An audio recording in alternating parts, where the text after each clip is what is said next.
Hi, everyone. I am so excited to welcome our guest today. His name is Anthony Rodriguez, or Walking Crow. And Walking Crow is a transformational shamanic intuitive healer, life coach, mentor, medicine man, curandero, drum maker, seer, storyteller, philosopher, speaker, and media host whose emphasis is working with those who want to change their lives. As a shamanic drummer, he uses shamanic drumming to help others journey into other dimensions to find their spirit guides, spirit animals, gifts, healings, or just to find answers in an organic way. Welcome, Anthony. Thank you very much, Phyllis. Thanks for having me. Well, it's wonderful to have you. And you titled your session Heart, Drum, and the Emotional Body: How to Heal the Splintered Soul. Can you tell us about how you were first introduced to working with the drum as a transformational healing tool, and what started you on this path of discovery that created the guide and facilitator that sits before me today? Well, I it was suggested by somebody that I was emotionally involved with that I become an energy healer. I was like, well, what's that? And they said, like Reiki. I'm like, don't know what that is. And she, for our year anniversary together, dating, she gifted me a healing, energy healing with a friend of hers, and it was the reason that I'm talking to you here now. I signed up for classes at Lionheart Institute. I don't even know if they're around anymore, and uh, learned energy healing, learned the chakras, learned the subtle body, and then as I moved into that area, the drum. I was asked to go drum for Sarah Eaglewoman, who is a shaman from Los Angeles, and I didn't know how to drum in this way at that time. And I went to go do that, and the third time I did that, I stepped into the sacred circle with a powwow drum, and I was dancing, which is not something Native peoples do. The powwow, the drum stays outside of the circle, and and while I was doing that, I ascended. I left the room, and this is powerful medicine for me, so I get emotional. I met Great Spirit. Great Spirit said, "You, your heart, your mouth, your voice, your hand, the mallet, and the drum are one." I said, "Okay, yes." I came back into the room. We finished the sacred circle, and we lined up. And usually, Sarah Eaglewoman anoints us with oil, and sometimes she blows into your chest. Well, she anointed me with oil. She blew into my chest, and I've had that done before. I do that with my clients. I blow into their chest and their head. And when she did that, I felt the breath enter the chest cavity and spiral around. And she says, "Where did you go? Who did you bring back? You brought back giants." And what had happened was the ancient ones had come into the room. They were giant. I hadn't had that kind of experience before. So, and if I did, I didn't remember. What started to happen from that point forward is I started to remember. And I had a powwow drum made for me so I could continue doing that. And then I made my first drum, which was 12 inches. That drum has since gone to a young boy who says he's Sitting Bull. I believe that to be true, so I gifted that drum to him. And then I made a second drum, elk drum, and I started aligning my heart with the drum as I drummed. What I started to hear from the guides in spirit was, this is the sound I heard in utero. The first sound I heard in utero was the sound of my mother's heart. Was mother's heart. Aho! I got pushed out into the light at 9 months of 9 months, which is spiritual completion. I got pushed into the light, and my mother, and most people's mothers take them, except for nowadays because they're eating whatever, took me right to the breast, Heart, lungs. I was taught heart, lungs, air. I love. I'm love. Heart, lungs, air. I don't have the capacity to love. Don't have the capacity to be loved. During my lifetime, I made a choice about that. Well, I ate from my mother's breast. Memory, right? Memory.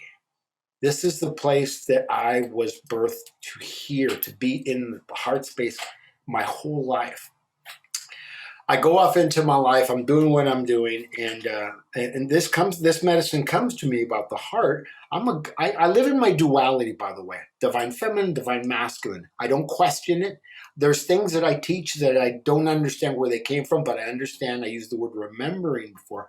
I am remembering who I was, how I was, the things that I was taught, because the things that I teach in this lifetime, I was never taught, except for energy healing.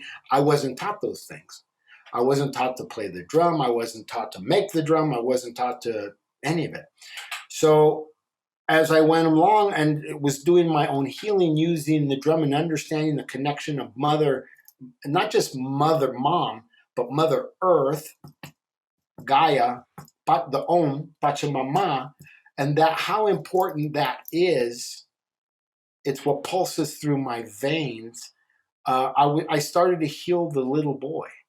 And where I went to get trained as an energy healer for Lionheart was at a place called Poverello Retreat Center in San Fernando, California. I was born in California, in San Fernando. So I went back to that place. That place at 5 years old in 1967 was a kindergarten where I was originally abused by the nuns, hit, slapped, called names, labeled, you name it.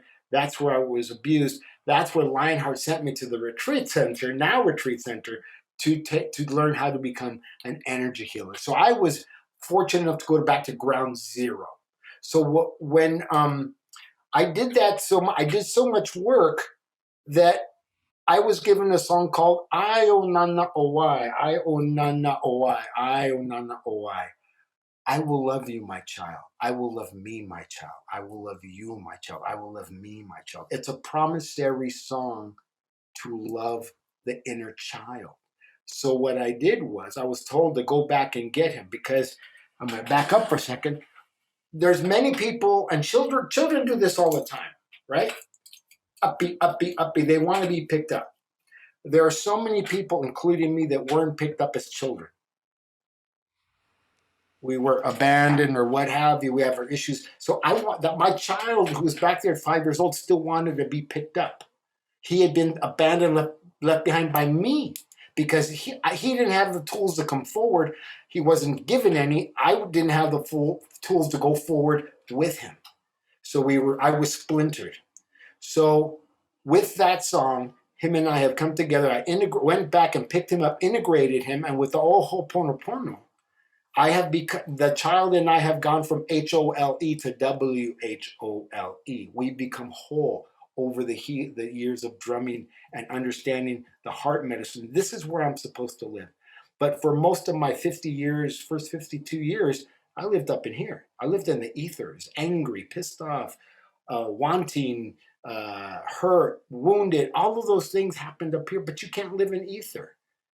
You can't leave, you can't drink it, you can't eat it, you can't smell it, you can't do anything with it. And I tell people, astronauts wear spacesuits to live up in here, up in here. Now, I get silly with that, but I teach, and my whole thing is to bring people with the rattle and the drum out of the monkey mind, out of the static energy, and into the heart. Well, explain some. So I know that many people often feel called or pulled to specific instruments that they use in their practices. And I was going to ask you, how did you choose the drum, which you actually explained? It seems more so that the drum chose you. Right? And Exactly. can you explain some of the attributes of the drum, of drumming, of the beat, how that is beneficial in transforming people or doing clearing work and that type of thing? What is it about the drum The specifically? drum, the drum is, for all intents and purposes, the sound of the heartbeat, which is this.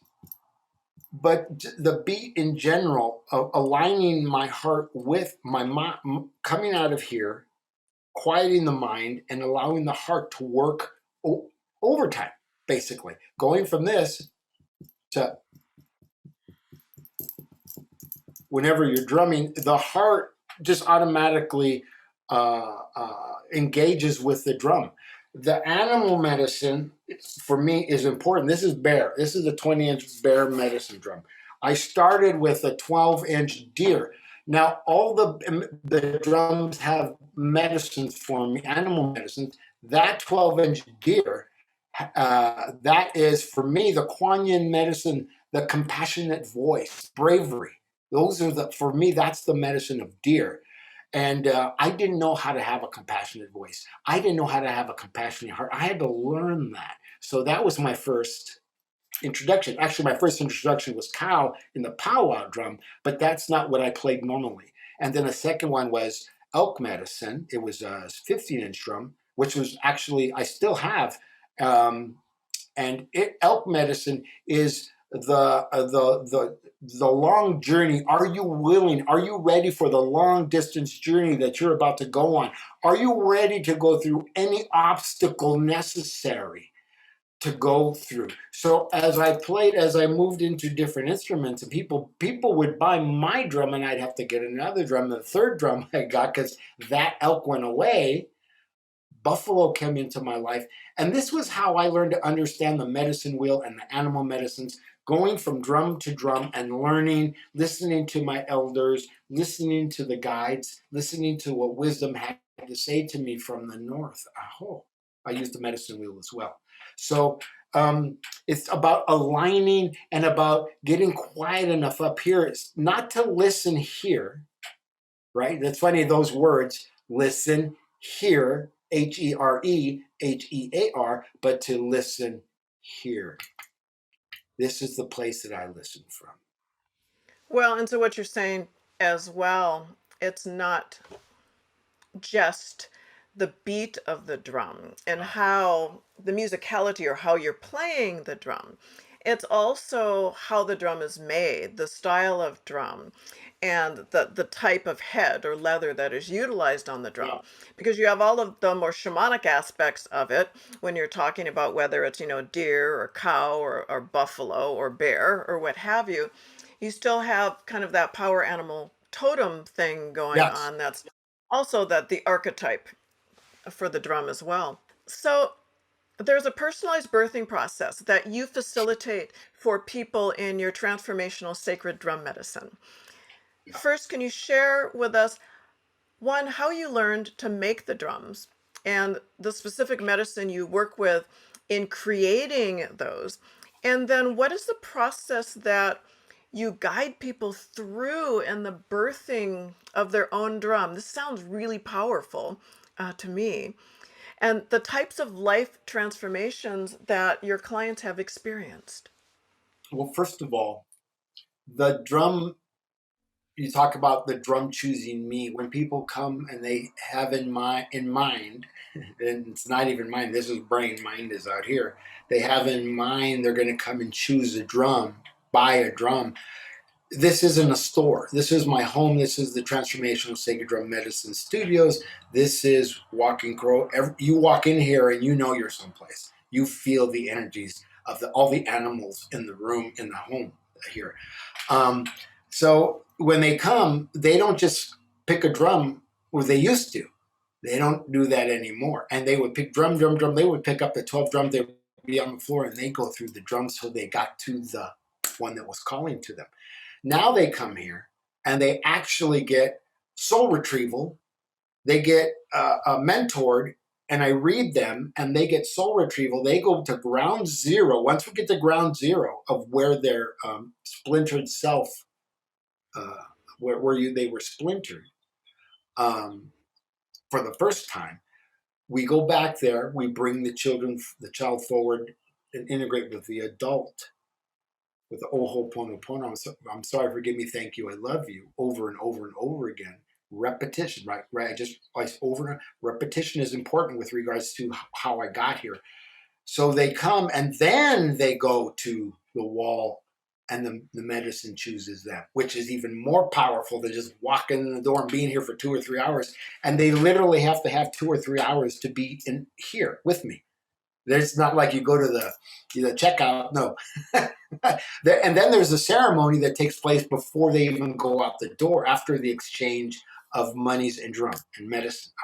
So I ascended. Creator tells me this is what's going to be. This is who you are. I said yes. I had come to Sedona for the first time, and I went out to drum between Bell Rock and Courthouse Butte in the middle of darkness. As I started to drum, the wind came in through the saddle of the canyon and engulfed me. And I drummed. I did Journey. I was doing live on Facebook Journey. We finished, and my friend and I laid on the ground, looked at the stars, then we went home. The next day, my friend, my healer, Donna, she's from Burbank, she called me. She says, "Were you doing ceremony last night?" And I said, "Nah." I'm very nonchalant about a lot of things, by the way. Nah, I was just drumming, blah, blah, blah. She says, "Anthony, that's ceremony for you." I said, "Oh, yeah, okay." Right? It's what I do. I don't think twice about it. She said, I said, "Why are you asking me?" She says, "I was dreaming last night and you were in my dream drumming. And she said, surrounding you were the ancient ones. And between each ancient one, there was a crow feather." I thought, wow, how powerful that I reached out that far and they reached back even farther, the ancient ones. So I didn't know how to make a drum. So I ordered the materials to make my first drum, and I made it crudely. But one of the things about my drum is when I started making them, I would tie it here, cut it, stretch it across, directly across to this tie it, cut it, and then I do it this way, and then and so on, 16 ties. Well, I have that elk drum, and that drum has 16 cut pieces. So there's 16. There's the hide that I made the handle with, the hide that I cover the leather that I cover the handle with, the frame, and the main hide, which means there's over 20 pieces in that drum. This is 3 pieces, not including these tassels. The hide, and the tree, the frame inside. Only 3 pieces. I went from doing all that, and the way I learned it was repetition and tying it wrong and untying the drum and retying the drum. When I learned how to weave the drum, it was a constant battle with myself to slow down. And the guys would slow me down because I would make the same mistake 3 or 4 times in a row. And I would undo it and do it and undo it and do it. In a world where everybody's running to do the next cool thing or whatever, they wouldn't let me. And what happened was the transformation of the drum in my hands through ceremony, through creating. I started creating the sacred water. I have these little pools, and I have one for traveling and one for home. And I create the sacred water. The tobaccos I was buying or that were offered to me by others around the world, I started to mix those tobaccos together, and then I would mix those tobaccos together with the plant medicine. I was staying at my mother's house at the time.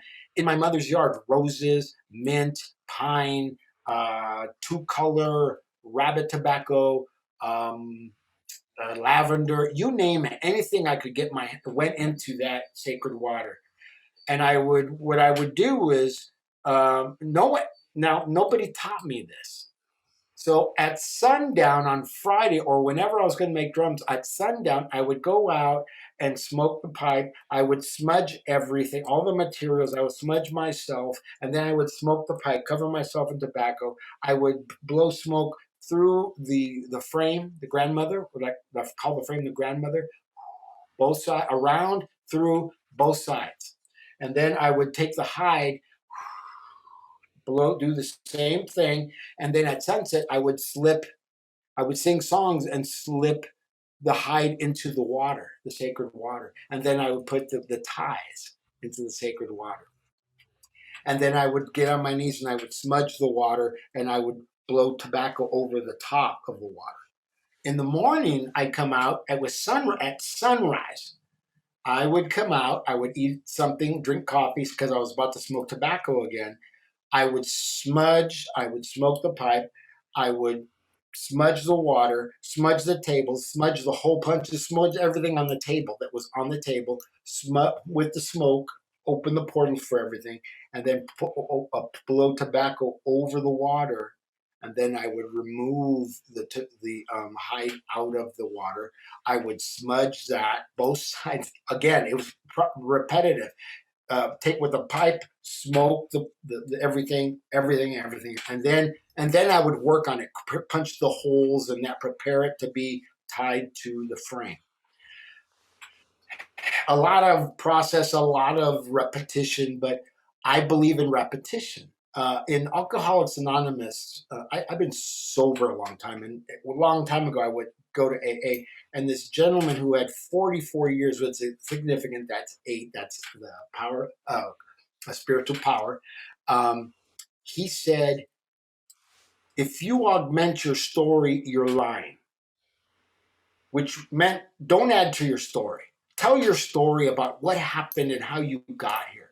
And I heard that all those years ago. I'm sober 30 years, so I heard that 30 years ago. And that's what I do. I repeated my story in that place so much, it became a part of me because it was a part of me. Did I want to lie sometimes and tell different stories to be funny? Yes, but I didn't because my life depended on my sobriety. Your life depended on my sobriety, and my life depended on yours. So the same thought process went into making the drums over and over and over. And the guides showed me how to make drums. I didn't know how to make drums. I wasn't taught in this lifetime. So as I did that, the way they did, I made them started to shift and change. So I wanted to. I made drums for people in Los Angeles who I gave them drums in the early days because I just wanted the opportunity to make a drum, and that's it, and give a gift. And they were very grateful. One of them in particular said, I'm going to take a shamanic drumming class. I get certified for shamanic drumming. I said, well, what's shamanic drumming class? She goes, shamanic drumming. I said, well, shamanic drumming is monotonous drumming. So what are they teaching you? I didn't know why I said that. They told me to tell her that because that's what's going to be my understanding of monotonous drumming. So I offered my first drum making journey. I don't like to call it a workshop or class. It's a journey. It's a journey for the water. It's a journey for the fire, the air, the earth, the animal, the medicines, tobacco and plant medicines, the person, for me. And I just did what the guides showed me and told me to do. The songs that I sang in Lodge, and I didn't have my own songs then. All the songs that I sing now, they are downloaded to me, and repetition over and over, like kirtan. Everybody hears that now. Other people sing that because they hear me sing it, and it's become easy for them to hear it and to be with it and to sing it. Even if they sing it wrong, there's no wrong. The heart medicine that they're singing it with is more important to me than the correctness of the song. So we did ceremony, and people. I would sing songs, and I would smudge the client or the person making the drum. I would blow smoke over them to open their portal between them and the animal, them and the spirit world, them and me. I would do the same process with everything. The person became part of the process, the peepees. And I don't know why I said that, but uh, and I would have them sit and take the hide and wrap themselves in the hide to connect with the animal. I wanted them to feel what the animal felt. I wanted them to see that the face of the hide, both sides, what it felt, what did they experience when they did that? And people would come into tears because they would feel the pain of the animal, but they were connecting with the animal. That's what the repetition is for me. I connect. It's constantly connecting, just like your blood flows through your body. It's constantly working. It's the same process.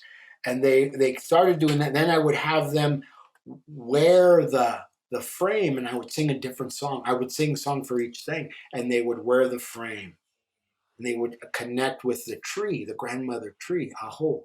Trees are selfless. I always refer to them as the grandmothers. Grandmothers are selfless. Aho. The drum is the grandmother. So they would wear the tree, and if and I would do things based on what I knew about the person, and then I would say, "You have intentions, don't you?" They said yes, and I'd hand them a pen and a marker. I say, "I want you to write your intentions for that frame for the drum inside the drum, not just the inside, but the outer frame that's going to be covered where nobody will know what that's there by the hide." So they really started. This started to become even more personal. The journey became and evolved, and then night or sunset would come because we always started about 5, 6 o'clock, and then we'd sing songs and we'd put the hide in the sacred water. Then we would put the ties in the sacred water, and let her. I always say, direction of the West is direction of the woman, direction of emotion of the ocean, Emocean. Grandfather son, when he sets in the West, he's going to bed with his beloved, and they're going to create in the darkness, birthing of whatever, right? So that's the whole idea of the drum going into the water. Fall, autumn is direction of the West for me. It's letting go, and it's bringing in the harvest from springtime. That's all takes place in the fall, in the place of the divine feminine creator, you know. And so the West is powerful medicine for me. So we put the hide sleeps, goes to sleep. Grandmother Moon passes over during the night. It gives her blessing on the water. She shines on the water, and then in the morning we come back. Oh, and then we go to work on the frame. The last process is to stain the frame to keep it from rotting, or over the years, to it would last a long time. And then they would sign it and whatnot. And then we go off. They go off home. We'd come back in the morning. I don't ask them to come back at sunset because people are people. They're not me. I do what I do at sunset. I ask them to come back at 10 o'clock. So they've eaten, they've rested, they're showered, they're ready. They're not running late. They have a lot of time to get back to here. I want them to be at peace and patient and with the process. It's not a hurried process, because if you hurry through it, I learned that I make mistakes. So, well, I'm always going to make mistakes, but I know how to amend them now. So they come back and we do smudging and tobacco and all of that, and then we pull the water. We smudge the water, the smoke, and we pull those hides out, and then we do the same thing once we pull them out, and then we start to work on the hide, punching the holes and whatnot, and then we move forward with tying the drum.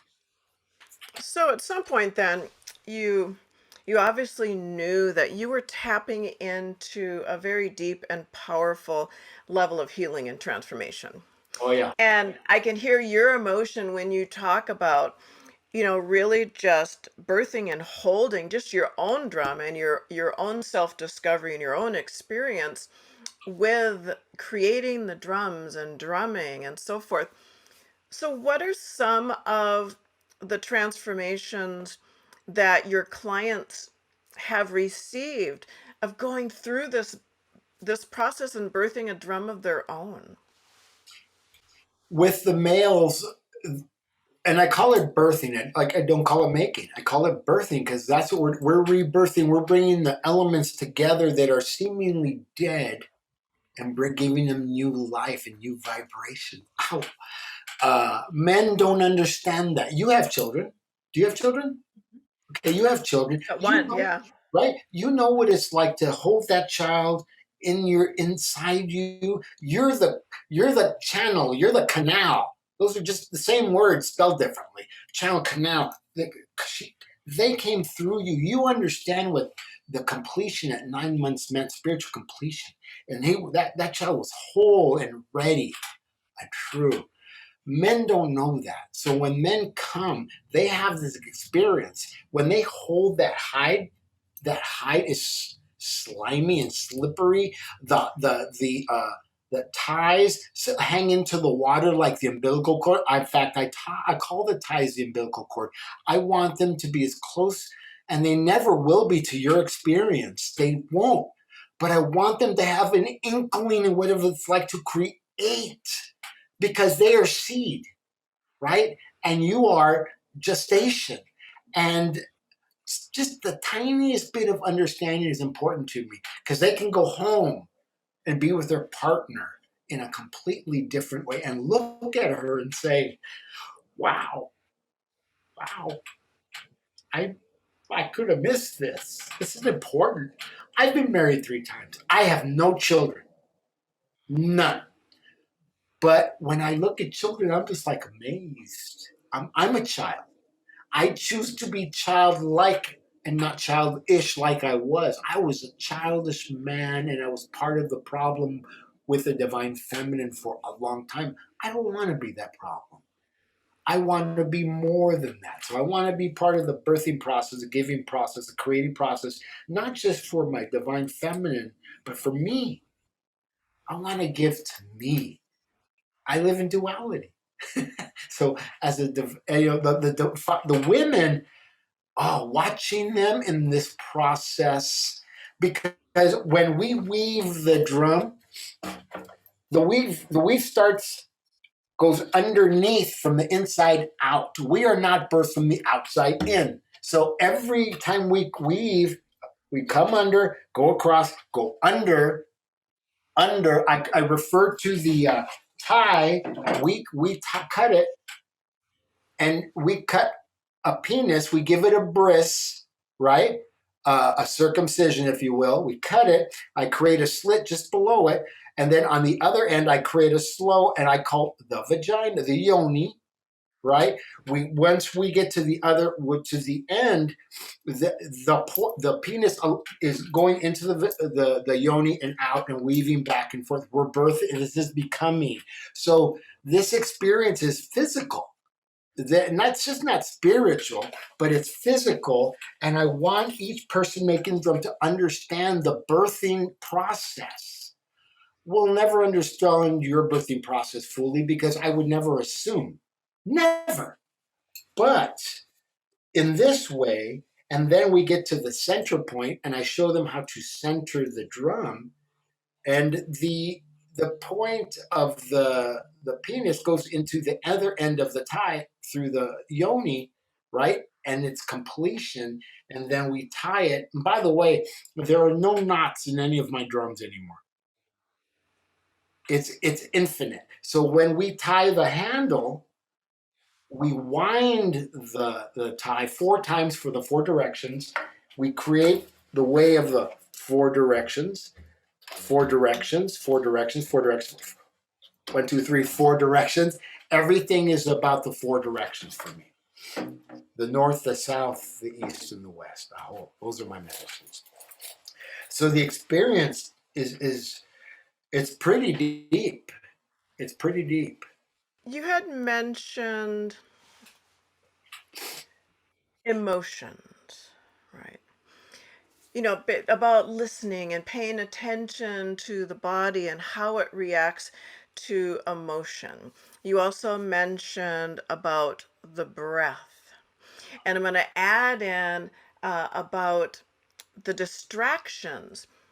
How does this work keep one from being distracted by those things that are happening out in just everyday life, to be able to kind of start going inward and becoming whole and living the life that they are wanting to live. In America, there's a standard of living: the white picket fence, the 2.5 children, the marriage. There's all these things uh, that people of color like you and I don't necessarily. It's not been our people's experience, right? Who knows where that came from? The 50s, the lie of the 50s, where everybody was doing everything decadent on the inside, but on the outside, they wanted to look like everything was fine. Leave It to Beaver, that show was about that.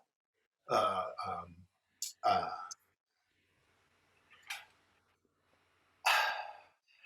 I grew up watching Vietnam on television. I'm 61. I was born in 61. I grew up watching the Kennedy's assassin. I grew up in the world of early lies for me. I went to Catholic school. The lies were coming from there too. I was being abused and hit and slapped, and I couldn't believe what they were telling me about Jesus. Why would I? Why would I believe that? And I tried and tried by becoming a Protestant later on in years and blah, blah, blah. And I just couldn't do it anymore. The noise got too loud for me. So when I started to go inside, you know, uh, astronauts wear spacesuits to live up in here, up in here. This is where the noise happens. The monkey mind, static energy. So the rattle, the rattle, the rattle. As I listened to the voices, something shifted for me, and this happened in sobriety. I learned to listen to the still small voice, the one and only still small voice, not the distractions. What are the distractions? Your television, you know what? White television, white magazines, white everything.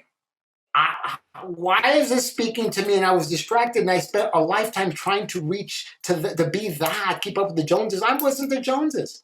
What was I doing? I was miserable for 52 years of my life. I was an alcoholic for 20 years of that, right?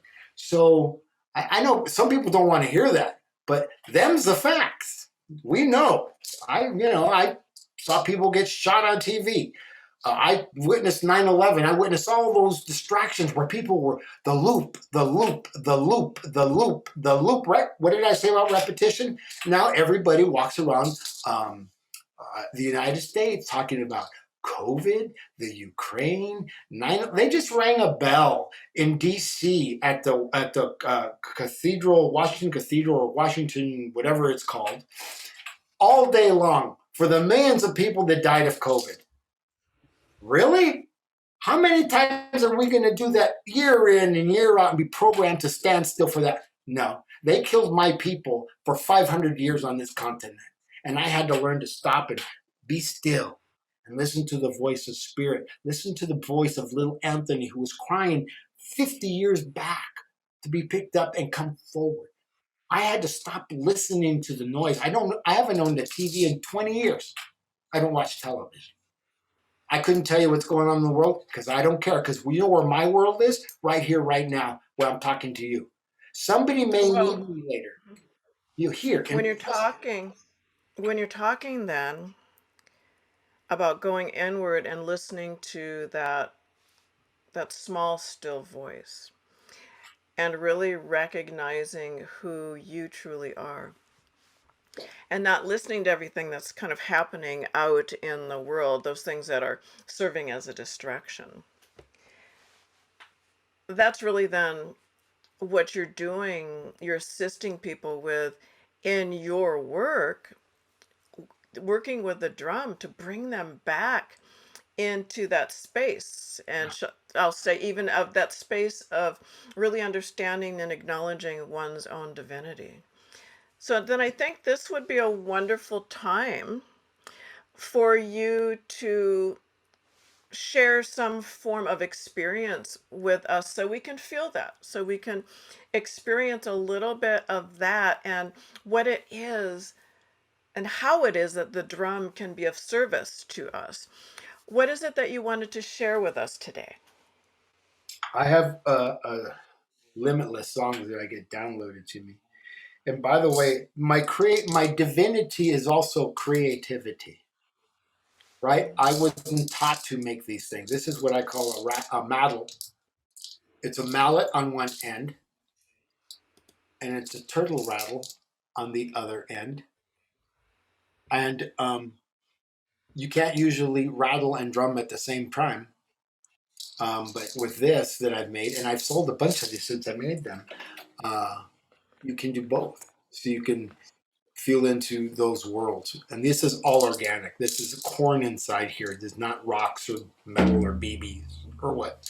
There is a song, I call out the world by singing no nena wena she, no nena wena she, no nena wena she, no nena, and I puff up my chest. No nena wena she, no nena wena she. When will you wake up? When will you wake up? When will you wake up? When will you wake up? When will I wake up? When will I wake up? I'm not just talking to you, I'm talking to me, even though I'm awake. Then the third verse is when will we wake up? You, I, we. It's important for me. See, I talked about weaving, right? Weaving. Constant talk about weaving. It's about weaving the energies, weaving the soul, weaving the spirit, weaving the feeling that I'm feeling. I want to shake you up, just like the 60s shook everybody up. People were marching, people were protesting, people were in their spirit, and they killed spiritual people, well-meaning people who were trying to do good in this world. They killed them. Why? I'm going to say this because my birth certificate says something. My birth certificate says I'm white. Do I look white to you? I'm darker than you are. So they're trying to get us to be white. White is might. You hear it all the time, the Ku Klux Klan, and all through the world, you hear this kind of prejudice. I woke up to my prejudice.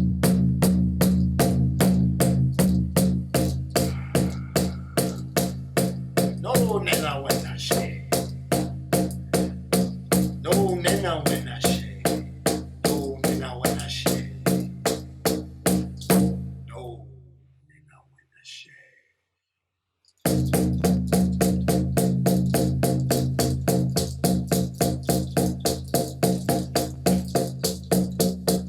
No,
Oh, I.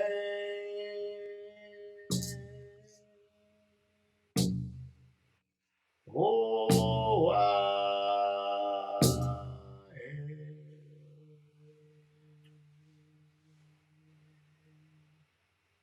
No, nena, when I say, no, nena, when I say, no, nena, when I say, when will you wake up? When will I wake up? When will we wake up? Oh, oishino, oishino, oishino, oishino. Are you ready? Are you ready? Are you ready? Are you ready? And the answer to that is oishino, oishino, oishino, oishino. I am ready. I am ready. I am ready.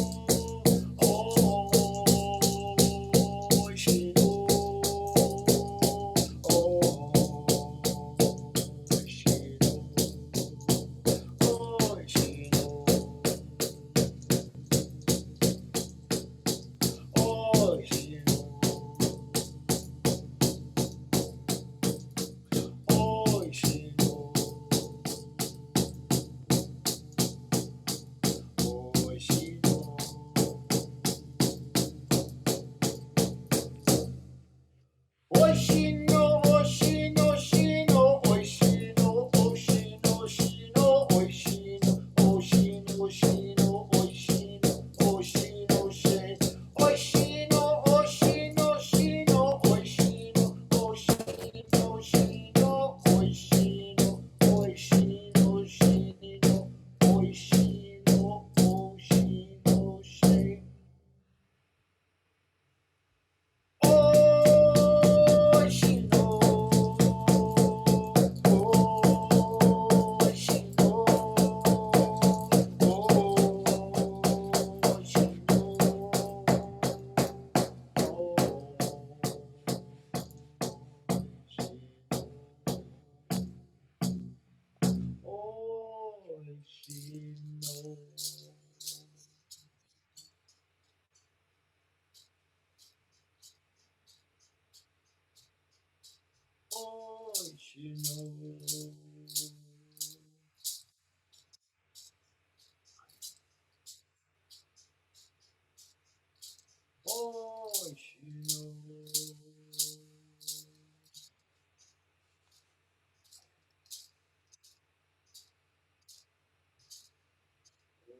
Let go of the past, it no longer serves. Let go of the past, it no longer serves. Let go of the past, it no longer serves. Let go of the past, it no longer serves.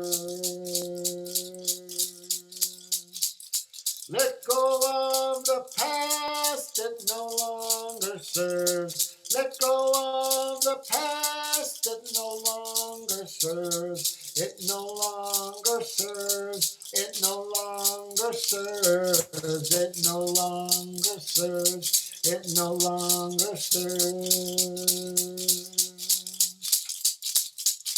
Wana washe, wana washe, wana washe, wana washe, wana washe, wana washe, wana washe, wana washe, wana washe, wana washe, wana washe, wana washe, wana washe, wana washe, wana washe,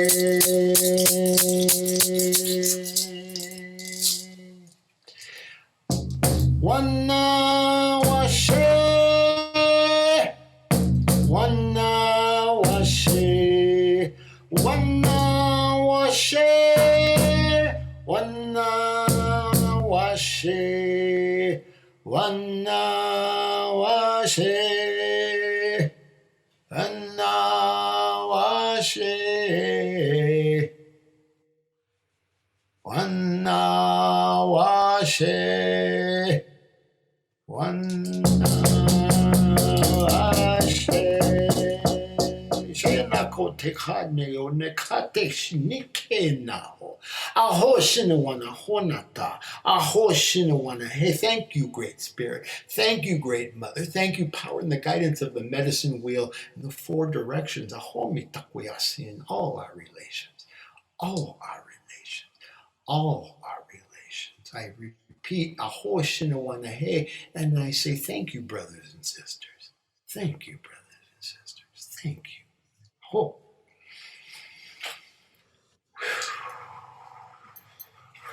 Well, thank you so much. That was beautiful.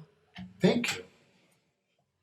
And I can see so much of how it's just coming from a deep place in your heart. And that's Well, that's important. Yeah.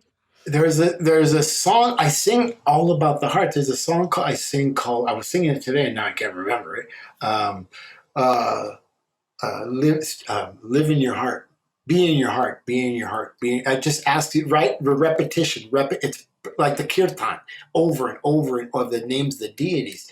The repetition of be in your heart, be in your heart, be in your heart. It's I was told a story by a minister in Los Angeles about St. Francis, and he would go off into the forest to pray, and people wondered what he was praying about, and they would go out and listen, hide behind trees and bushes, and just listen to him say, hold his heart and say, "Dear God, dear God, dear God." That love affair with the bigger universe, whatever you want to call it. And it's in here because this is a universe. This is a universe. It's constantly moving, shaking, birthing, letting go, coming to. Oh, oh. Well, this is a beautiful space you've created, and I think an appropriate time to kind of just express gratitude and ask, just as a final, do you have any last thoughts or takeaways that you would like to share with our audience about incorporating sound into their own lives? And then how can we best connect with you for more information about your offerings? What for the audience, listening audience, I would ask them to stop raising your child. You probably breathe only to about here. You didn't even breathe here. Moms are like that. The busy world is like that. We're here. We never take a full breath into the body. So in essence, what we don't do is we don't breathe through the lungs. We don't stoke our fire. So we walk around with a low burning fire and low or no self-esteem. Learn to do breath work in your own way. The breath work that's out there is fine, but find how to breathe into your own body, into your own way, so you can heat the water that sits in the sacrum. You heat that water, and you by taking breath, and your fire expands, and your chest, your heart cavity expands, and your lungs expand as you take the breath to the fire. It heats that. To exhale and take another one in, it starts to boil and bubble and overflow into the second chakra, right? Nourishing, giving, watering that second chakra, and your roots start to grow deeper, your foundation. Take another breath, and the fire expands and expands the warmth in your heart, and the water starts to overflow again, and it's bubbling, and steam starts to rise. Steam starts to rise and clears out the nasal passages, all the mucus and all that fifth chakra block is here. It's not here. It's here because we're busy up in here, up in here. So it's here. And so when we start to kind of start to tell our story, and we allow ourselves to have the esteemable act of telling our wounded story, we start to cry. And when we start to cry, that's mucus. And then the mucus starts to run from our nose. Our nose starts to run. Do you know where that mucus comes from? I would have thought the sinus cavities, but Heart, lungs, air. I love, I'm love. When I have a broken heart, I have mucus that I carry in my heart space, in my lungs. When we get the flu, phlegm, all that makes its way up in here. And broken heart, broken mind. We're stuck. We're stuck floating in the ethers. We can't even come into our voice. So once the esteem starts to rise, that esteem starts to rise. It clears all that out. And if we're willing to take a pen and paper and to write those things that happened, and the Bible talks about the Christ consciousness. Write it down. Go and tell. Go tell it on the mountain. Tell people. Tell them what happened to you. Don't become a victim, but become your own hero by expressing it and clearing the mucus and the block, and coming into your heart and standing up and standing in your power and being in your fire, being in your water, being in your earth, standing on your foundation as the grandmother tree. The grandmother tree is selfless, never sees itself. It only sees everything around it. Become like the tree and give. Oh, beautiful. I like that. Become your own hero. oh. By the way, they can find me on www.sacreddrummedicine.com. Well, thank you so much, Walking Crow, You're for welcome. joining us today. Much appreciation. And thank you, everyone in our audience who joined us today as well.